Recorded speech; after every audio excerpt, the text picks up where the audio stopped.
everyone. My name is Eric, and I'm on the Vancouver Startup Week team. I'd like to take a moment to acknowledge that we are grateful to be virtually gathered on Indigenous land, regardless of where you are joining us from. I'm grateful to be on the traditional, ancestral, and unceded territory of the Musqueam, Tsleil-Waututh, and Squamish peoples. I'm privileged to live, work, and play on these lands. First, I'd like to thank you for joining VSW 2021, and welcome to Get Baked, how two siblings featuring one sibling turned a passion into a six-figure e-commerce bakery hosted by Baked. This session is part of the VSW Founder Track and is proudly supported by Sage Accounting. Sage knows you didn't start up your business to become an accountant. Sorry to any accountants out there. Sage Accounting keeps your business organized and running smoothly. Track your cash flow, send out invoices, and get paid quickly. Visit the Sage Accounting booth to access free guides and templates for starting your business finances the right way. Plus, get an exclusive VSW discount if you're ready to switch from Excel. I also want to thank Baked for being our event partner and also a sponsor. VSW couldn't happen without the continuous support from our community sponsors. This session is also part of the VSW package experience, featuring this awesome cookie that I can't wait to dig into, which we are excited to have for the first time this year. For those that have a box, please feel free to join in on the interactive portion of the session. We'll see how interactive it is. Maybe I'm going to eat this on camera, and share your experience with us on social media by tagging us at Van Startup Week. During the sessions, please, if you have any questions for our speaker, please post them in the Q&A in the Kuva session. You can also upvote questions. I'll now pass the mic over to Jessica Nguyen, and we'll begin. Off to you. Thank you so much, Eric, for the lovely introduction. I wanted to say hi, everyone. Thank you so much for joining my session, and I'm incredibly excited to get baked with all of you. So if you don't know already, my name is Jessica, and I'm one of the co-founders for Baked Cookies. Unfortunately, my younger brother and Baked's other co-founder, Andy, is at the New West Farmers Market in the pouring rain right now, so he can't be here to present with me today. Actually, we were postponed because some rainwater got into our point of sale system and it corrupted our hardware, and he was unable to process transactions for the first hour of the farmers market. So I had to scurry there and buy a new point of sale system and then rush it all the way to him in New West. So this is a truly accurate representation of what it's like to be a small business owner / entrepreneur, as we're constantly wearing multiple hats and like putting out many fires, and there's always things happening. But diving right into it, Baked Cookies is a 5-ounce gourmet cookie company, but we are not your typical cookies. Our cookies are big. In comparison, if you were to weigh it out, we would be, our cookies are slightly less than hockey pucks in weight, and we are made locally with high quality ingredients. Each cookie is freshly baked and handmade to guarantee that each bite is the perfect bite every time. We offer a wide variety of gourmet cookie flavors, as well as our take on everyone's favorite classic cookie flavors. Our most populars are seen right here. We have the Gimme S'mores on the left. It's got the marshmallow, chocolate graham cracker, and when you warm it up, it gets super ooey and gooey. If you got one of the VSW boxes, you might have had one of these. We also have the other two. The top one would be the OG, which is the chocolate chip walnut, and you'll hear the story behind that and why it's called the OG in just a few minutes. And our chocolatey peanut butter, that one is super popular. And I believe what makes baked so special is not only how delicious our cookies are with its ooey gooey texture and high quality ingredients, but how unique our story of how we got started is.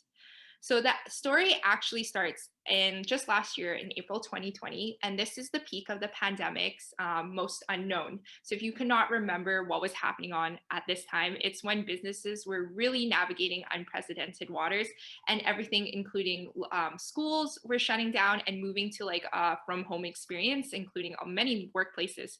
Everyone was freaking out and buying large amounts of toilet paper, like clearing out almost all the grocery stores. And yeah, and that's kind of what was happening. During that exact time, I was graduating from SFU's BD School of Business with honors and 2 concentrations in marketing and managing information systems. So prior to the pandemic, I was applying to many jobs and eventually was able to secure a job with a digital marketing tech startup in Vancouver. But because of COVID, they sent me an email and they had to pull the job offer, saying that they were unsure what was happening, and so they could not take me on to be a part of the team right now. And that was super sad for me. But over the next couple of weeks, I was like, you know what, I'm just going to still apply and hope that I'm able to get a job, because I needed the validation that my 5 years of hard work and the hours I spent studying and volunteering and being a part of the community was not wasted. In addition, I had the pressure of being a daughter of Asian immigrants, and it was severely stressed to me that I had to graduate and get a good paying job right out of school so that I could make my parents super proud and have like carry on this so-called like family honor.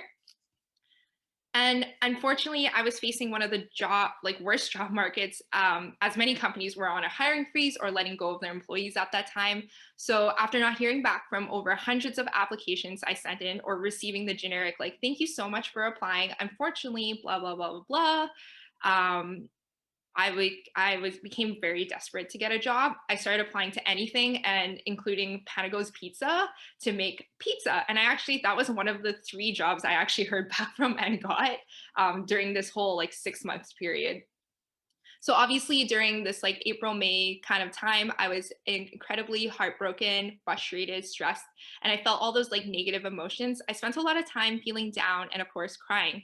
So Andy really wanted to cheer me up. He kept asking me what I wanted as a university graduation present, or how he can make things better for me. So I half jokingly, and I like keyword huge emphasis on half jokingly, told him that the only thing that would make me feel better would be these freshly baked like ooey gooey cookies I had once in New York. And if you've ever been to New York, I highly recommend you checking them out. They're called Levain Bakery. Amazing chef's kiss. And truly, because Andy is the best brother ever, he started looking into ways to order it for me, and get them from New York to Vancouver, but it was not possible. So then he started Googling places in Vancouver that serve something similar, and he reached another dead end. This is when we first noticed that there was a gap in the market that would later create the best opportunity for the both of us. So Andy ultimately decided he was going to research and try to replicate the deliciousness of the chocolate chip and walnut ooey gooey cookie that I had. So this is like the OG that we now call. And he's always had such a big passion for baking. And prior to this, after high school, like after his day at high school, he would work as a junior baker for a local pie shop, but he was ultimately let go at that time because of the pandemic too. So he was able to ignite his passion by baking all these cookies for me, and he asked me to be the ultimate cookie judge. And we made it into these like challenges you would see on YouTube, like from Carla and Bon Appetit and so on. With every batch he made, I would eat the cookie and then judge it on how close it was, or how like what needed to have to be improved for it. So each time I would post these cookies onto my personal Instagram to share and document this journey we were going through. And I would be like, no, it needs a little bit more fluff. Like, I don't know how to explain it, but I want it to be softer in the middle and more crispy on the outside with a little bit of saltiness through it. And we would just keep recipe developing through that. Very quickly, friends and family started DMing me on Instagram and asking me where they can get these cookies. So Andy and I made the executive decision to start selling them to people who were interested, so that he could save up some money for university as he was graduating high school in the next couple of months. So what started out as selling to some friends and family quickly grew into selling to complete strangers. This was crazy to us because we were selling something we loved making to people we didn't even know during a pandemic.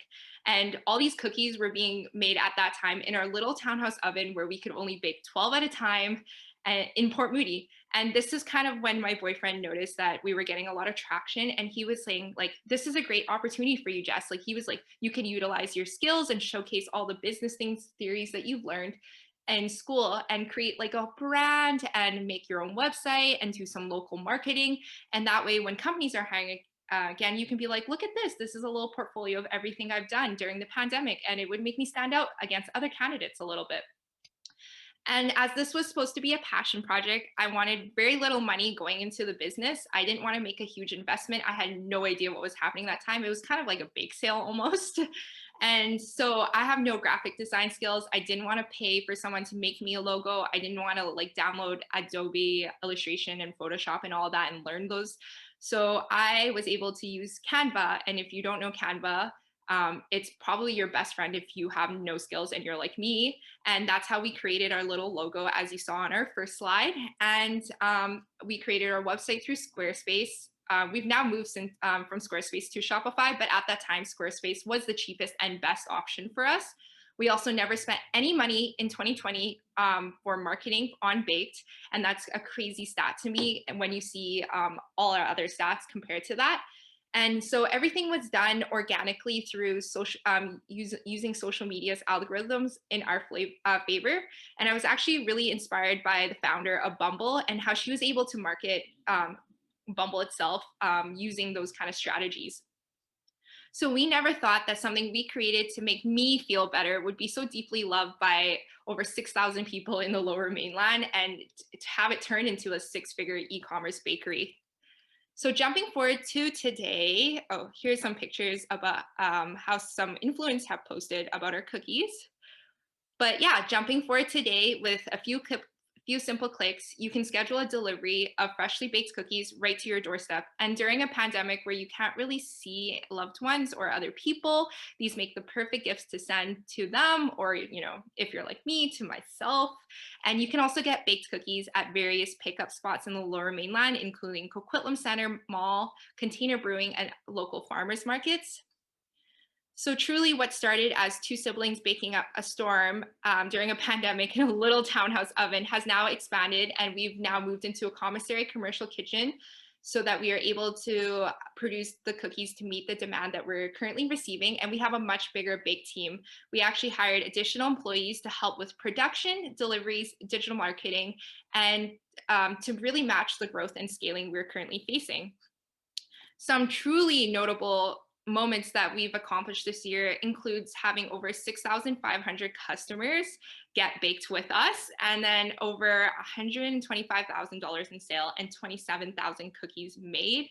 This is insane because we actually handball and weigh out each individual ones, and it's mostly made by Andy and I. So just seeing this number is crazy, especially since, like I previously mentioned, we spent $0 in marketing of all of 2020.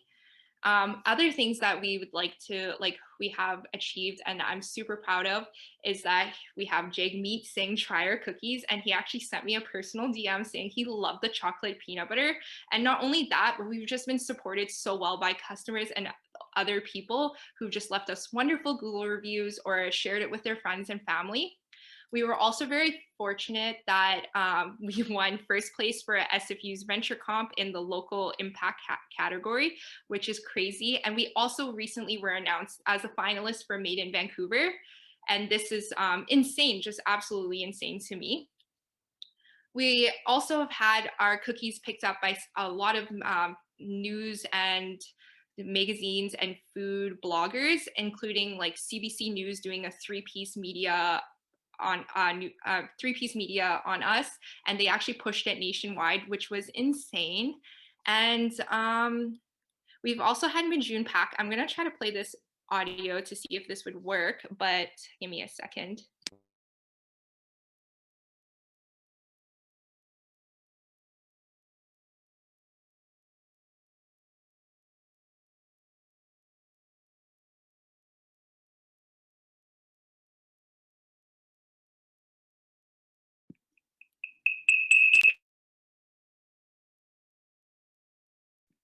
I'm really hoping I did that right and that you were able to hear Mijun rave about her cookies, which is super exciting as she's just a well-renowned chef who's eaten a lot of great things. And on top of that, I'm super proud to say that we've supported over 17 local organizations and non-for-profits, as well as donated $900 to the BC Cancer Society, because what's really important to Andy and I is supporting the community that supports us. And we've been part of many local high school organizations and university ones during both of our time. So giving back to them was something we always wanted to ensure that we were doing. And so with that being said, ultimately, our goal at Baked is to provide large, gooey, delicious cookies to consumers with integrity and high quality ingredients and ever improving techniques that we spend countless hours perfecting. All of our cookies at Baked are made fresh to order, and we hope to positively impact our community one cookie at a time, whether it be supporting local university with fundraising, donating products to charity, or giving a percentage of our sales for like a hashtag cookie for a cause. We want our cookies to provide comfort to others like it did during the COVID-19 pandemic.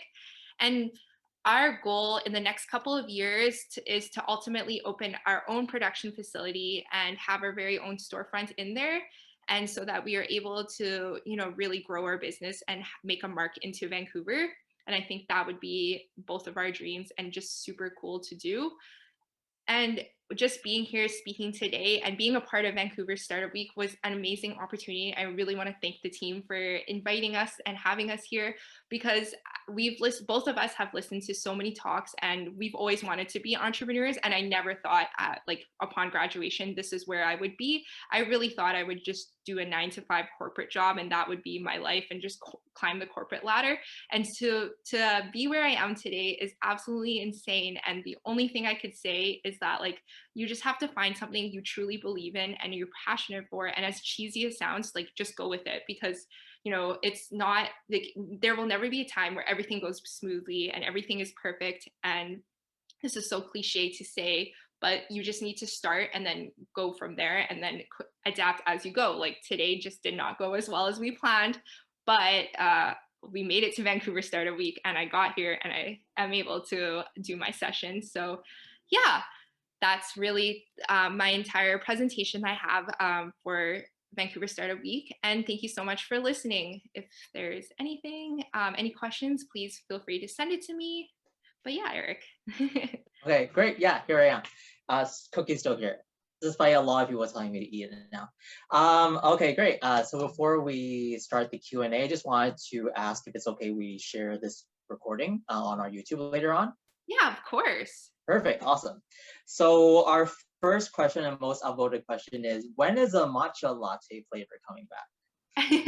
The matcha latte flavor was here today at New West Farmers Market and it sold out, I think Addy said, in like 9 minutes, and he like did not have a system to process transactions, so people were literally standing there and I'm trying to like rush to him and I could see, oh, like deposited e-transfer, so people were just standing there e-transferring him to secure their matcha latte cookie. And it'll make a comeback here and there. And obviously, some people, if you send us a message, we can see how to make it happen for you to get you a matcha latte cookie. But yeah, we'll have it on Sunday as well at the Clayton's Farmers Market. Perfect. So the second question, how did you find that your university helped you with your business? You said you had a business degree background, right? Yes. So I think I had a better understanding of what needed to be done to initially get started, as well as I specialized in marketing. So that was incredibly helpful to get our like product known. Because I think if you have a great product but no marketing plan or not like the right marketing plan, it won't go anywhere, even if your product is fantastic. So I think I was able to create a strategy that cost like nothing for us, but got us the exposure we needed. And that was all through learning this stuff I learned during school, as well as I think having a good network. I know that it's super pushed down your throat your entire degree about how important networking is. And I hate saying it myself, but like having a huge network did help me because then when I posted on my Instagram, that's how we got people to initially want to buy it and help support us. So yeah, I'd say those two things are the biggest things that helped Bake to get to the success it did today. Do you have any tips or experiences of struggles working with family?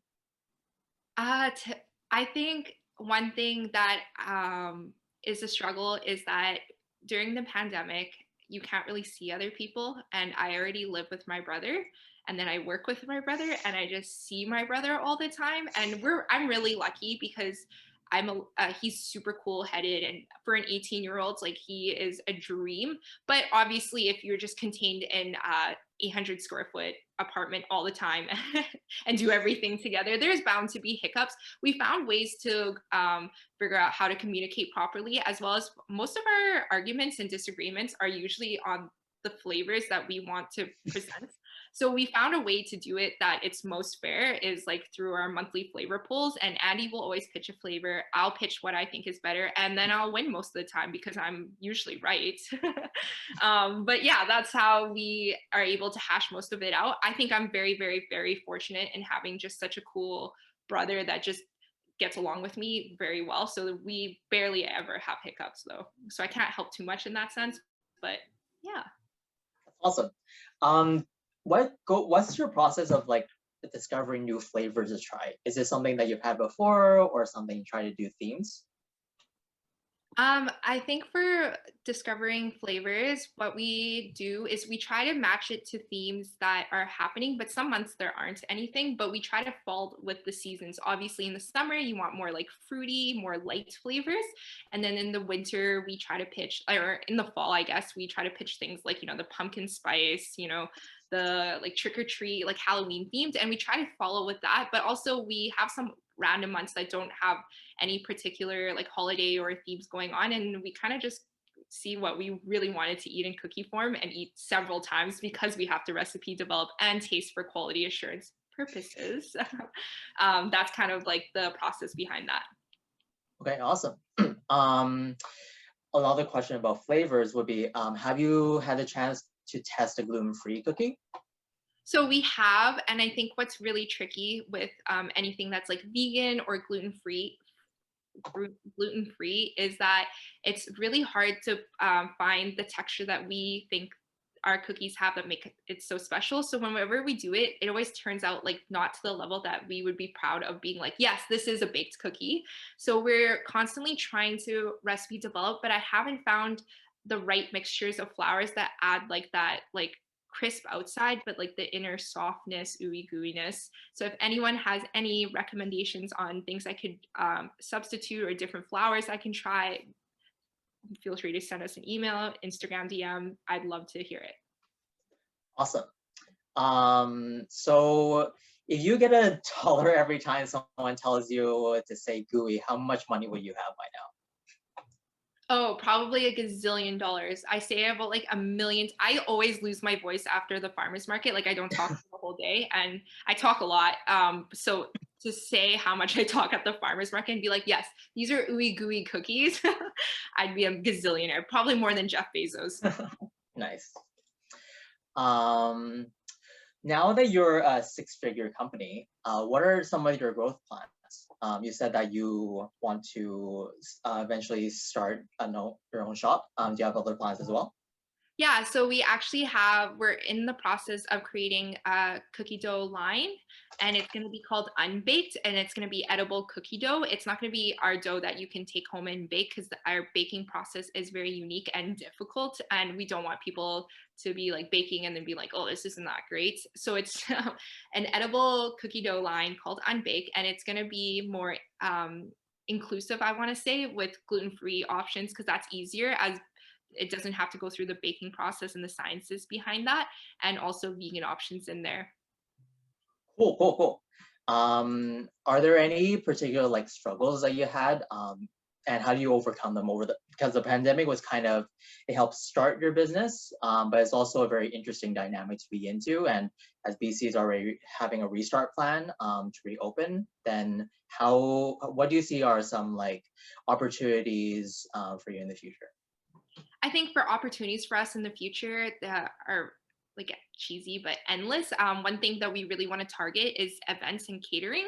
We actually catered a small wedding that it was virtual, so she's sending out gifts. So she asked us to individually package them with white chocolate hearts on all the cookies, and she got them custom stickers saying like her and her husband's name are getting baked and their wedding date on it, and it was super cute.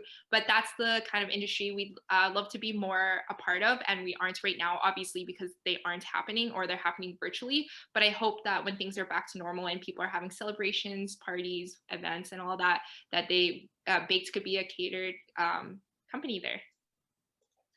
So what makes your cookies beat out the crowd? So I would say what makes ours unique is that one, it's freshly baked, so you get the cookie within like I want to say 12 hours, but depending on when you pick it up from us, 12 to 24 hours of it leaving our ovens, as well as we always use high quality named like ingredients in our cookies. And I think just really it really comes down to the texture. It's when you warm it up, it gets super crisp on the outside, and then like I said, ooey gooey on the inside. Like it's got this cookie dough like texture, which is hard to master without being raw. And so we're able to do that with our secret ingredients, and I think that's what makes us so special. Also, like 5 ounces, that's like really big. I mean, I personally can eat a lot of them, but it's a lot for a cookie. Oh yeah, totally. This thing is heavy. So can you tell us more about some of the flavors that you have? Yeah, so we've done actually quite a few flavors because every month we push out a brand new flavor, as well as for Christmas we push out four. And I would say one of my favorite ones would probably have been the Ferrero Rocher one, and that's like a chocolate cookie dough base. It's stuffed with Nutella in the middle, and it's got like one single hazelnut, just like how the Ferrero Rocher is, and then it's coated with nuts on top as well. And that one was super popular. I think we did it fall last year, and I'm going to try to bring it back this year as well. But hopefully, it has to go through the poll process, and the customers have Yeah. to vote for my flavors. Another one that we did that I really liked was the mini egg surprise and the trick or treat. The trick or treat one was very unique. I really like sweet and salty things, so this is why I pitched it. It had potato chips in it. Pretzels, salted caramel, M&Ms, like it just was chaotic in the cookie, and it was just I really liked it. I don't know if, I think a few of the Vancouver Startup Week organizers had it, but I don't know how they thought about it. It was a hit or miss for sure. That sounds really amazing. I love sweet and salty stuff, just like popcorn. So yeah, yeah. Right? It's so good. So what's the startup community like in Vancouver? Like, did you feel like when you were joining it, what was your experience like? I felt like when we started, I was very nervous. I have severe imposter syndrome, as well as the fact that I feel like Vancouver is very known for tech startups. And we definitely, like, although we are in e commerce, we aren't a tech company whatsoever.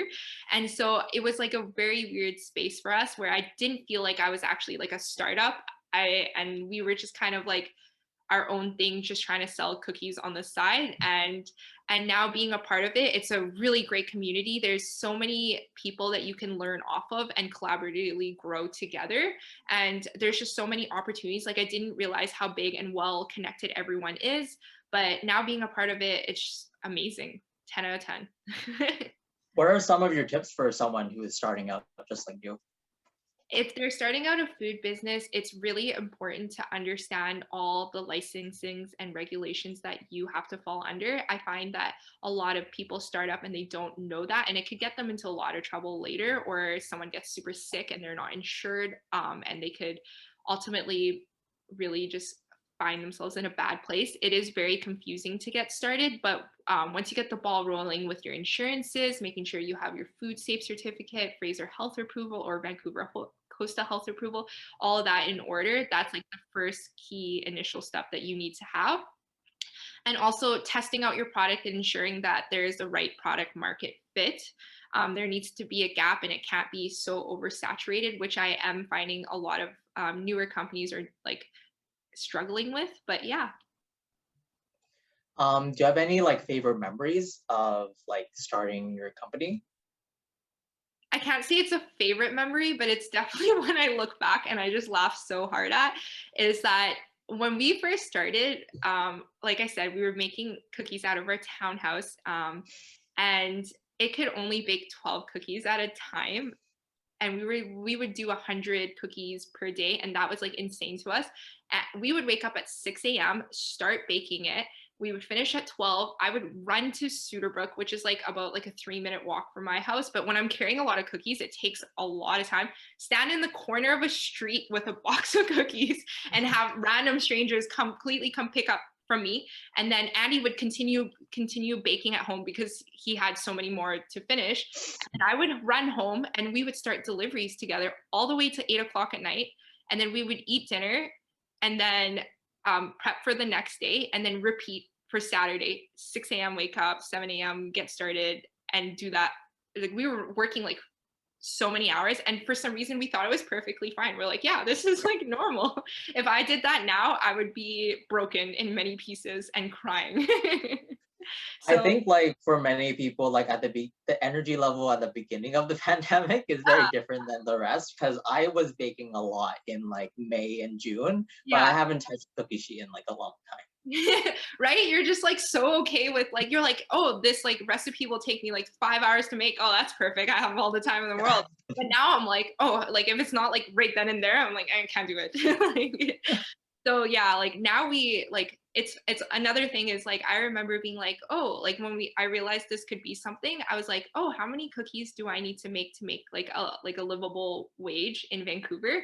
And my boyfriend Matt was like, oh, Jess, I think you have to make somewhere like 700 cookies a week. And I'm like, 700? Are you crazy? How am I gonna make 700? Like how am I gonna have like people buy 700 cookies? And now we do it in like literally a day. Oh my So God.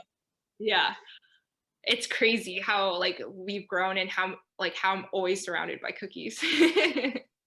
I bet it's also hard when your house smells like cookies every single day, and you just have to package them and give it to people. Actually, I stopped smelling the cookie smell for a really long time when it was in our because it took us about 2.5, 3 months till we were able to move to a commissary. And like everyone would be like, oh, your house smells so good. I'm like, I literally can't smell it anymore. Like I don't know what you're talking about. I'm like so immune to it. But now I do smell it again. And like my car constantly smells like cookies because I'm always transporting it. So it smells very good. I don't need a Febreze air freshener whatsoever. I have Yeah. the cookie smell. It tastes just as good, even if you can't smell it. So Oh yeah, but you know, you do have to taste one like about every day or so for quality assurance purposes, really. yeah, yeah, totally. Yeah. Do you have let's see what other questions we will have. Were there any growing pains when did you ever like reach like a point where you were kind of stagnant and then you were trying to think of ways to grow your business even more? Um, Unfortunately, we never really reached a place that we were. I guess it's not unfortunate for us, but I don't have an Like a answer. rocket. Yeah, we don't really have a place where I was like, oh my gosh, like what are we gonna do? Like we're just kind of like staying steady. It's always been kind of like an uphill battle in the sense of trying to meet demand. For us, I know that January was super slow, but that was also because we wanted to take 2 weeks off in January. So we didn't really do anything. And that was like our choice because one, I assumed people were on the like new year, new me diet. So they weren't going to really be eating cookies. And two, we were absolutely slaughtered in December. So I needed to catch up on a month's sleep in those 2 weeks. So that was kind of the only time where we were like on a slower end, but that was of choice. So I don't really have an answer for you there. I am struggling to try to figure out a way to like meet demand and grow our business sustainably in a way that we just aren't growing too fast and then having so like it fall apart and in shambles. So that's like something I am struggling with. Do you ever have trouble figuring out your monthly cookie flavor ideas? No, honestly, people come up to us all the time. They're like, you know what would be a great cookie flavor? And then I'm like, that's pretty good. And then I would add Yeah. it into the box. And then so I have this huge list that's like never ending of cookie flavors that we want to do. And Andy just gets so wild and complicated with his. Like his last month was like a bourbon bacon maple cookie, like Ooh. maple bacon cookie. And he was like talking about how he's gonna candy all the bacon. And I was like, oh my God, that's so complex. I'm just gonna do a fruity pebble cookie. Like little cereal milk fruity pebble cookie, and it won because I think people like the things they know and they're like Mm. flavors they have tried. Like I think a bacon cookie would be cool. I don't know if I would like eating that all the time. Yeah, yeah. It might take a little, maybe like the smell of bacon. I really love. Not Yeah, sure about the taste in the yeah. cookie. See, it's a Yeah. weird thing.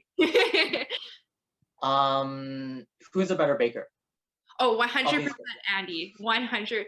Like if you know me, I can cook. I think I can cook pretty well, and I cannot bake for anything. I have a hard time following strict instructions. I'm usually like all over the place, and then like I like cooking because when you cook, if you add too much salt, you can add lemon to it, and you kind of taste as you go, and you're like, oh, it needs this, and you can kind of like do things that you feel like just by off your vibes, essentially. But baking comes to like an exact science. Like if you do not add the right amount of cornstarch or baking soda, the cookies might just deflate. It won't be as thick as like, you know, our cookies are, or just like all these things. So for me, I have a hard time following the instructions that like in the recipe. So I'm not a great baker.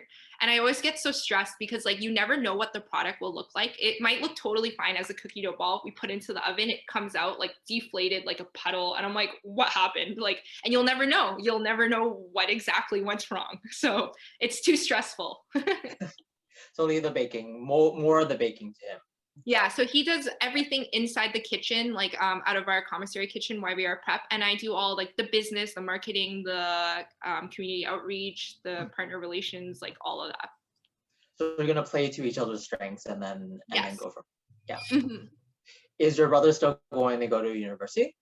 Yeah, so he's actually just finishing up his first year university. He's in summer classes right now. He's at Sauder for business as well. So it's nice because then he's more of a math guy and numbers, quantitative kind of guy. So I think our skills in that would really complement each other. Right now, we are using my boyfriend Matt as an unpaid intern for accounting, bookkeeping, finances, all of that.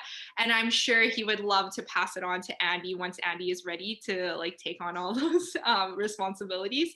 But yeah, so Andy's a full-time student, and so it's kind of crazy how he's able to manage to balance all of that, like running our business together and full-time classes. Are you eventually going to increase your team so that you can expand on those ideas that you were looking for? Yeah, so we have been slowly training and hiring new people. Like I said, during my presentations, we've added on 3 delivery drivers, 4 production employees, and 1 market person to help us at farmers market. And we are currently interviewing a couple more people to add on to our team. It's very tricky, like hiring new people because of the way that we structure our schedule. It's really around Andy's schedule of being a full-time student, so it's kind of complicated and hard in that sense. And so we try our best to find ways to make it work and people who can accommodate that schedule. It's not the best hours, and I understand it, so it's a very limited pool that we could reach out to. Oh, well, our last questions. When are you doing a black sesame flavor? You need to add that to the list. A black sesame flavor has been created and developed. We do eat it from time to time. One thing we do have is that we have a stronger Western following, more so that when we have like more Asian flavors put out there, it's not as popular as we'd like. We just don't have a huge Asian following. And so if I did a black sesame cookie, I don't know how well it would be received by the majority of people. I know that I personally love that cookie. It's very good. And if someone wanted to like order it, we can definitely figure out the logistics behind that. But yeah, like I hope that we are able to grow our following on the Asian side more, but we don't have a strong enough following for that to produce like more Asian dominated flavors. Like I'd love to do a salted egg yolk flavor, Oh my but God, yes. right? I think that would be so yummy. But yeah, like I think matcha was pushing it on like to more Asian flavored, which is like kind of crazy, but yeah. Yeah, there's like ube flavor that I've seen a lot going around. Yeah. But yeah, definitely looking forward to lots of different varieties of flavors that you're doing, that Yeah, you're like a gonna do. blue rabbit. Oh yeah, I've seen those too. Yeah, yeah, yeah, definitely. So good. That would be so yummy.